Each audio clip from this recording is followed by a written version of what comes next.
and the bullet went like up and then went down and around and it went out to the parking lot, came back in with some velocity and hit Charlie in the neck. That's what somebody silly enough to think that happened. Whoever think that happened, y'all need to text them and say that what you doing? What you doing?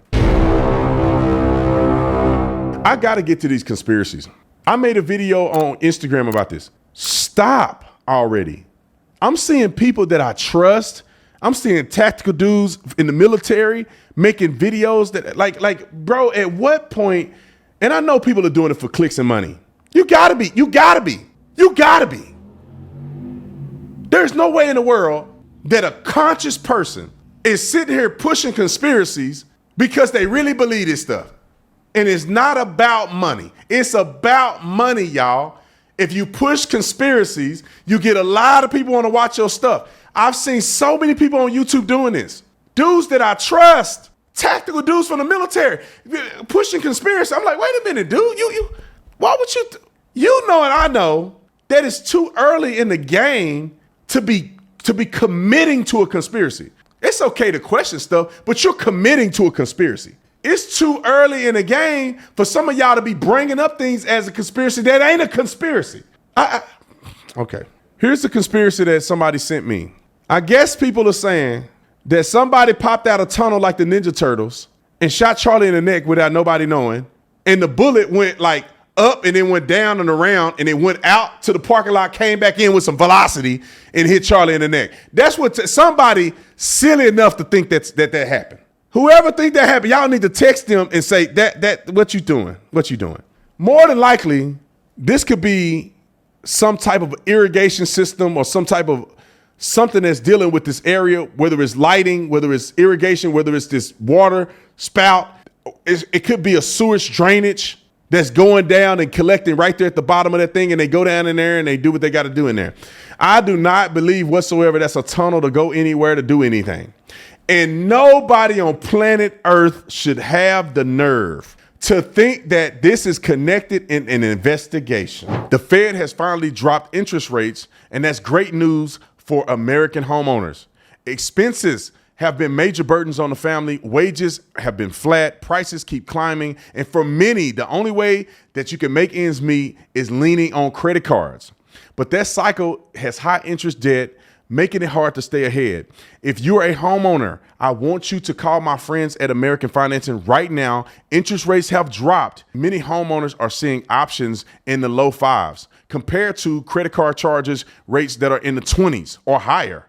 There's an easy path to see how you can fully put your hard-earned equity to work for you. American Finance can help you pay off that expensive debt, free up your cash flow, and keep your budget under control. Their salary-based mortgage consultants are saving customers on average $800 a month. And if you start today, you may even be able to delay your next mortgage payment. So take control. Call my friends at American Finances today, 866-889-8010. That's 866-889-8010 or AmericanFinancing.net/Tatum. I do not believe whatsoever that's a tunnel to go anywhere to do anything. And nobody on planet Earth should have the nerve to think that this is connected in an investigation. As if Charlie Kirk didn't walk right over the top of that, as if his team of like 7 people who was his security was standing right there and didn't hear nor see somebody pop out of somewhere and shoot Charlie and go back in. It's like really bothering me that there are people out there even suggesting that Charlie's security team was somehow, lackluster or involved, like insanely involved with something. Like absolutely not. The Charlie security team we've known for many, many years.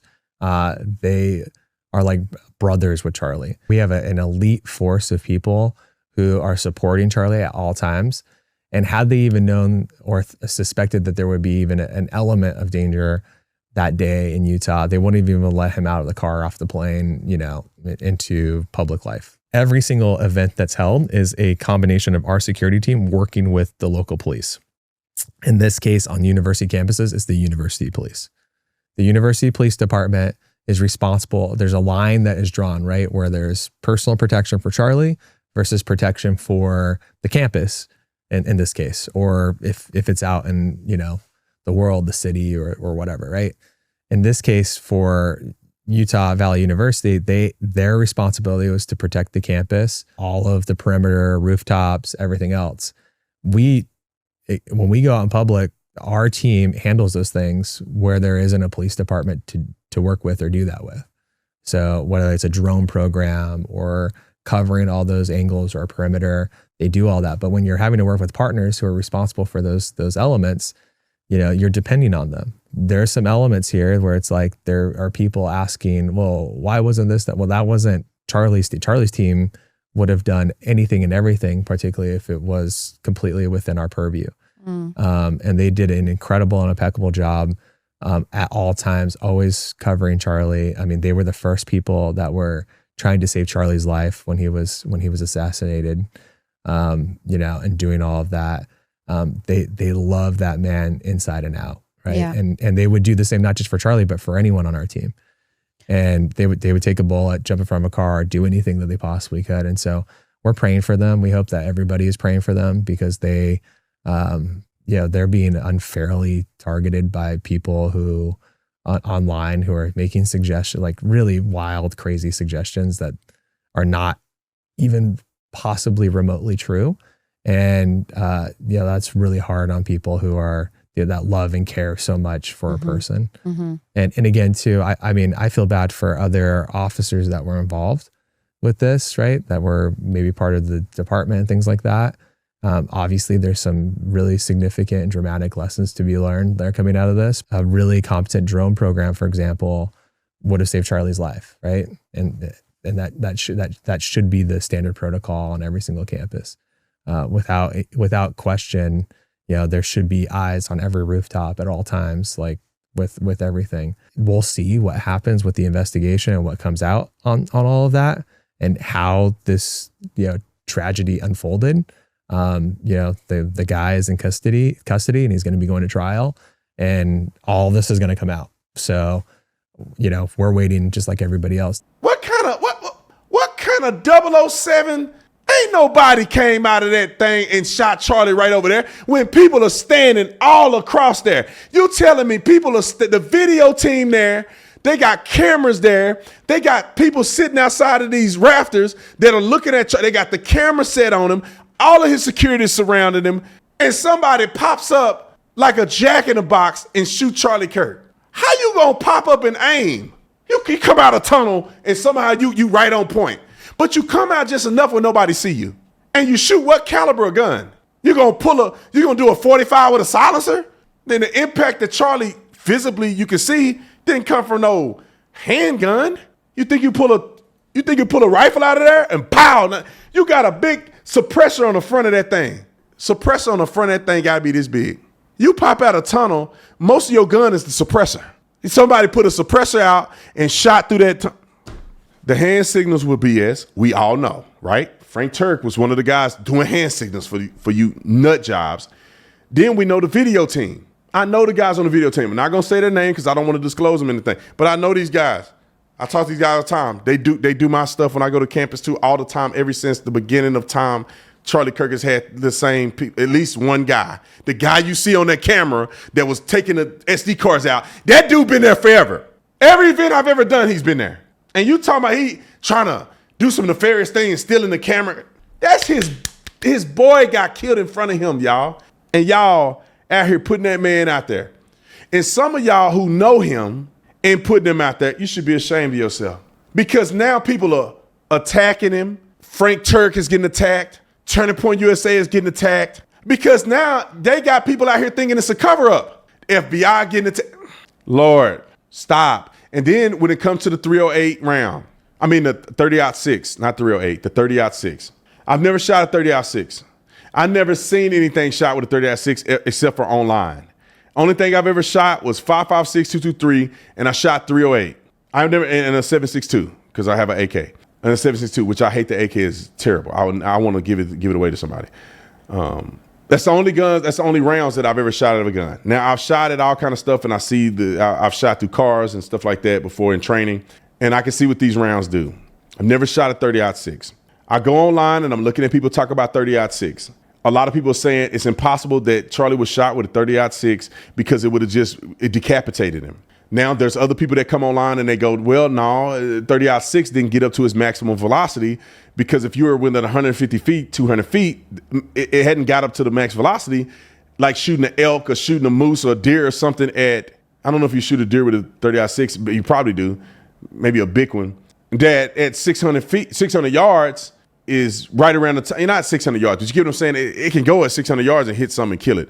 So it's got a level of momentum and inertia that's created over a distance of time. Now, I'm not saying this is 100% true. I'm just telling you guys what I've seen on the internet from people who are tactical individuals, hunters, and people who shoot 30-06. So the question is, did it reach maximum velocity to do the damage to Charlie that people see it do to elk and all these other big, heavy animals that obviously is much bigger and more powerful than a regular man?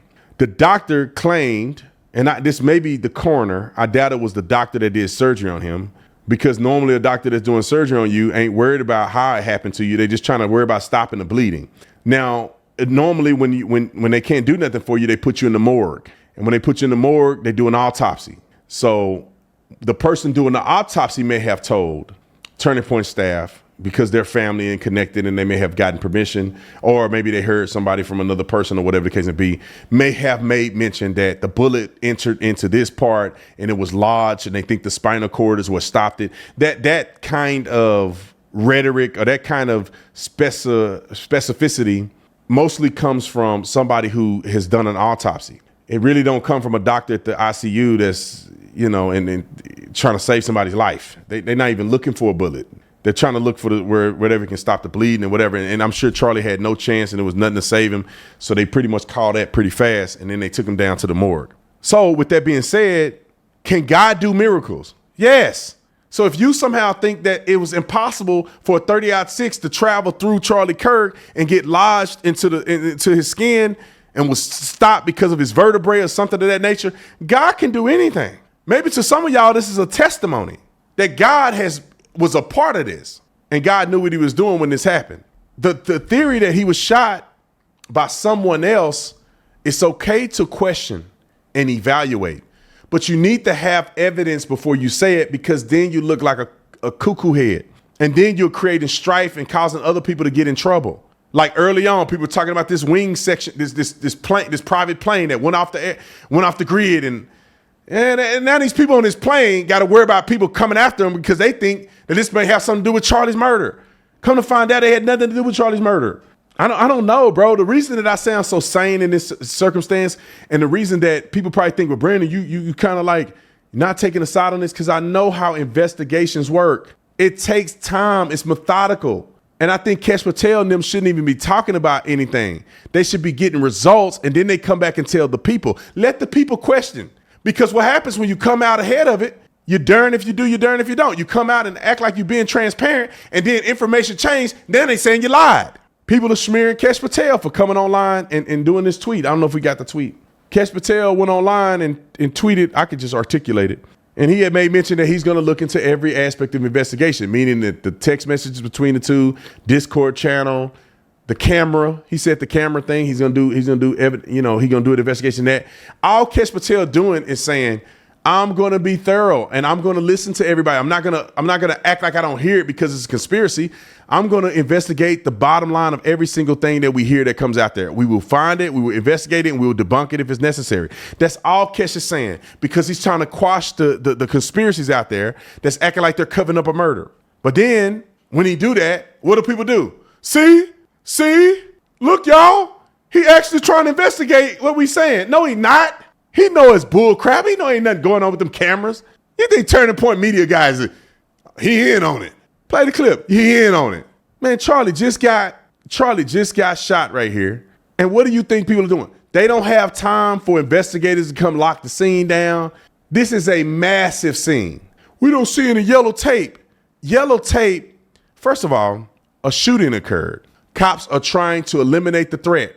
They don't know if it's multiple shooters. They don't know if they can find the shooter. They got people distracting them. They don't have time to come set up a crime scene tape. That's for officers that are not actively involved in trying to stop a murderer. That comes a little later. Yes, the crime scene could be compromised, but they have cameras and they have footage and they have all that can tell the story of what happened before they got there. So they're not going to have the thing out. And then for those of you who had never done the investigation, you set the perimeter first. So the crime scene tape is going to start outside of the perimeter. They're going to have the crime scene tape the campus off. Then they're going to try to get the people off the campus.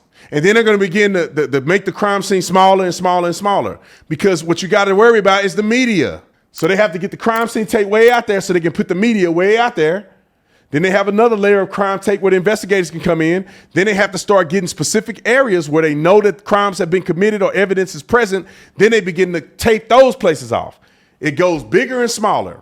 So now you see, as at some point, they crime scene tape this part off. That's after they do a perimeter. That's after they do all the stuff that they have to do. It's complicated. But go back to the video, people. And obviously Turning Point USA came out about this. One other conspiracy theory I just want to snuff out here.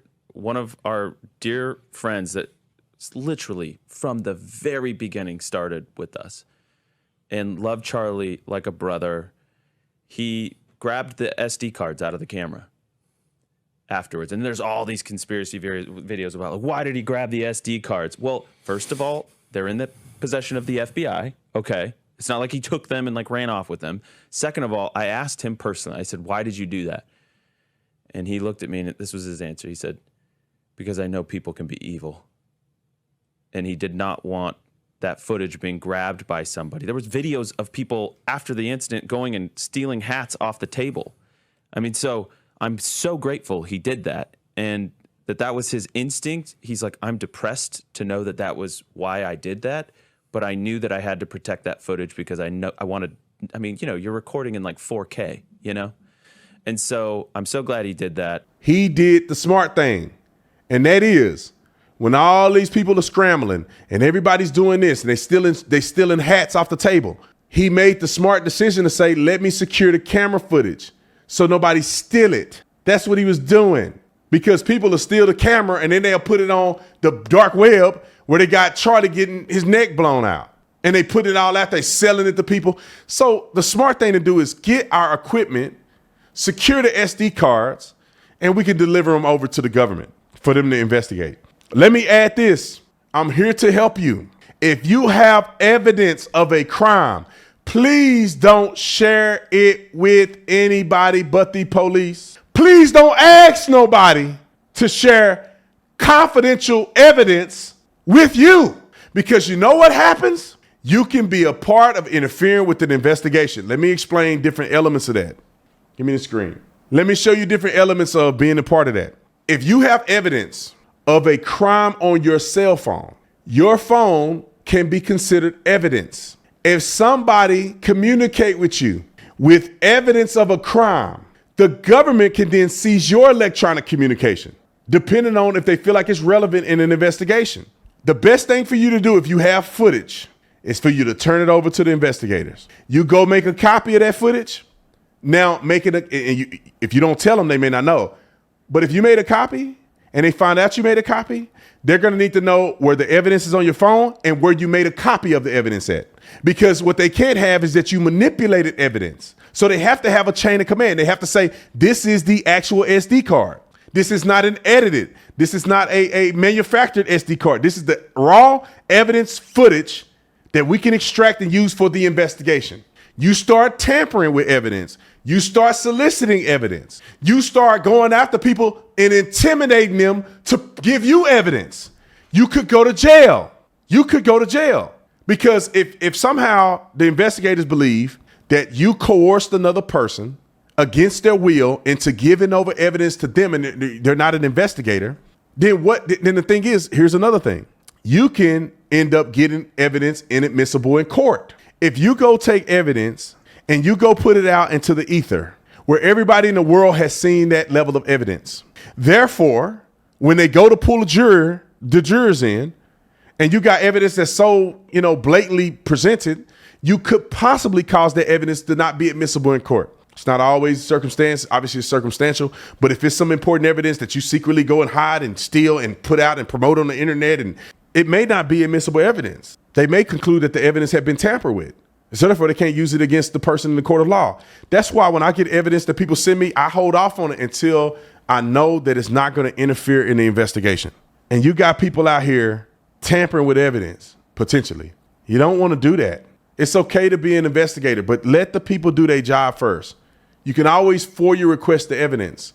That means once the evidence is made available to the public, you can give a Freedom of Information Act, and you can FOIA request that information from local government, federal government, whatever the case may be. You can send a FOIA request. And if it's not prevented or there's no reason for them to withhold it from a journalist to use and evaluate, and it's not damaging to the investigation, they have to release it to you. So you don't have to go and extract evidence. You don't have to go and proffer evidence anywhere, because the government has to give it to you by law if it's not interfering in the investigation. So if you love Charlie, do not compromise the investigation by doing things outside of what the federal government is doing in this investigation.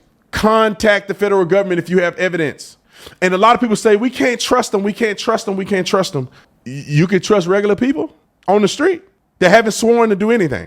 That if they lie, they don't go to jail. The FBI, you lie, you go to jail. For the most part. Y'all know they be tripping sometimes, but under Trump's FBI, I think you go to jail.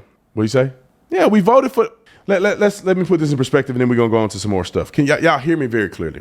In good faith, Donald Trump was elected president. I think Donald Trump will give all that he has to make sure that Charlie Kirk and his family gets justice. Don't you agree? Any rational person would know Donald Trump will give his last ounce of energy to make sure that the young man who helped him get elected, every election, Charlie volunteered in Trump's first election. Most of y'all don't know that. Then Charlie became the driving force of young people turning out to get Trump elected. Do you think that Donald Trump will let this young man whom he loved have a botched investigation? Donald Trump chose Kash Patel. Donald Trump picked all these other individuals.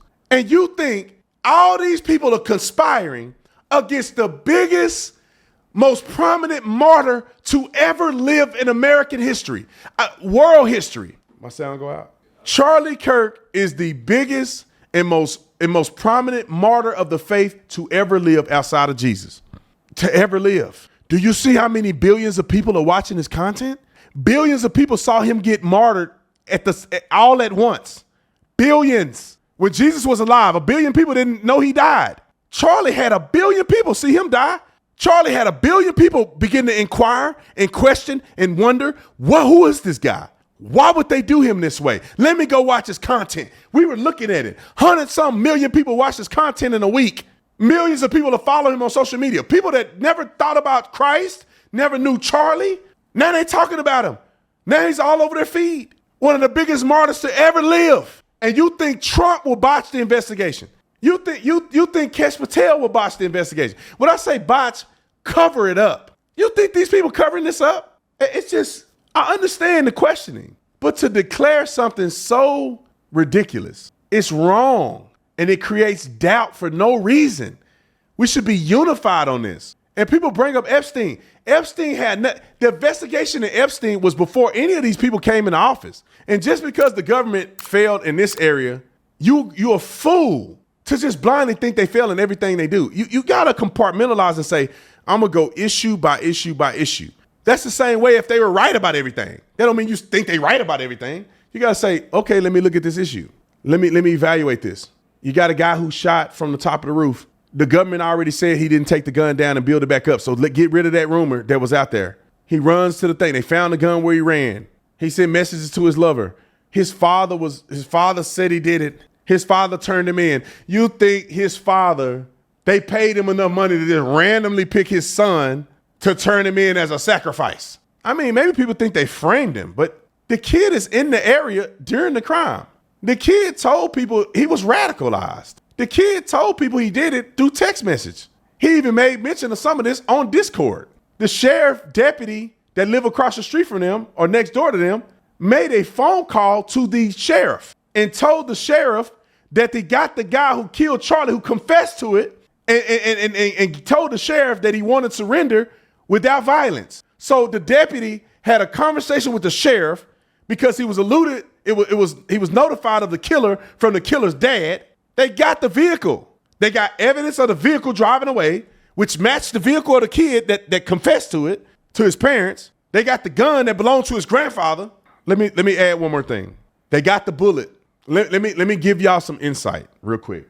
If the government wanted to cover this up, they would have never showed you a text message thread because they don't have to. He's already in jail. If they knew that you guys could misconstrue, or they knew that a detective wrote a text message thread that don't make no sense, y'all think these people are smart enough to pull off the biggest assassination in world history, but they're not smart enough to read a text thread that will give them away. Man, you could do a chat GPT that'll give you a text thread that you want, but you think they smart enough to somehow find a way and plan.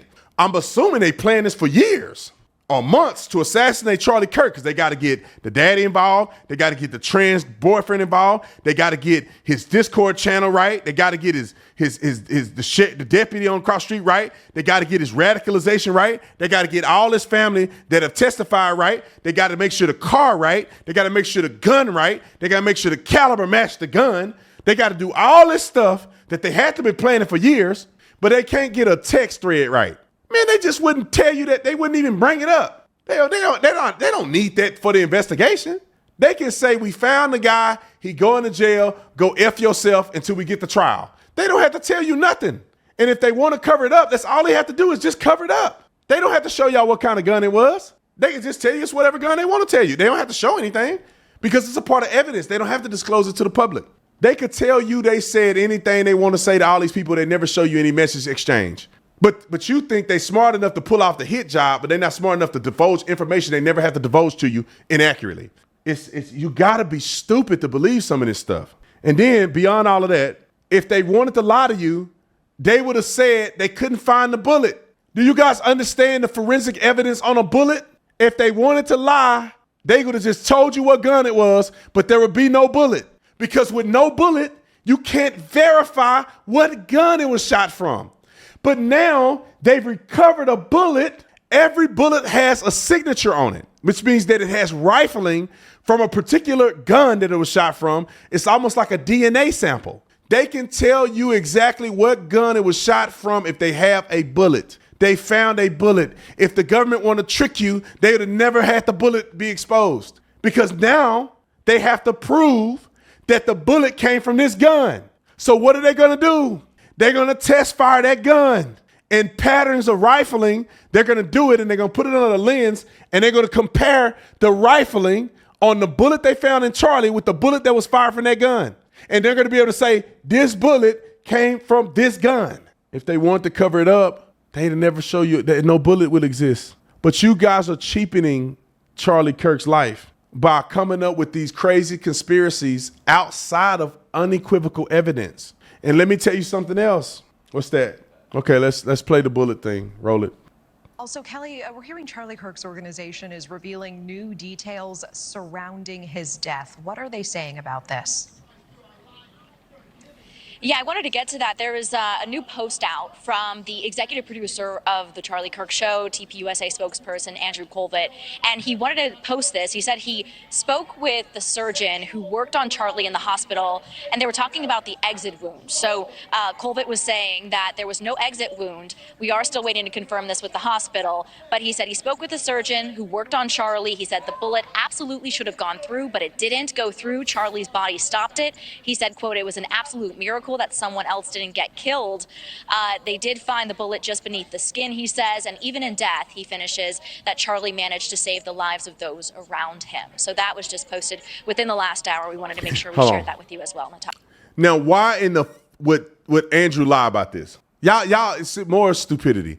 People that are saying, that's a lie. So you're saying that they got the doctor in on it now, the coroner, because there's a doctor and a coroner. There's two different people. There's a surgeon that's working on them and there's the coroner that do the autopsy. So you telling me that they in on it. And you telling me that Andrew, who was one of Charlie's best friends, will accept anything but the truth. So now he in on it. He lied. You think he gonna sit there and let the man lie to him? That's his best friend. They do the show every day together. I know Andrew. You guys gotta stop this stuff because now Andrew probably getting threats because people are like, you covering it up. So now the doctor covering it up. Now the hospital is covering it up. Now, you know how hard it is to have that many people cover this stuff up? There are protocols in place, people. They can't just say, I found a bullet. They have to perform an autopsy. People have to witness the autopsy. I'm sorry, Nick, I'm yelling. I got the earphones on. People have to witness that. Somebody have to sign off on the autopsy. What are we saying, y'all? The bullet, they claim they found a bullet. They have to diagnose where it came from and they have to document it. God, y'all don't even know Charlie. And you think you care about him more than Andrew. Nick feel me on this one.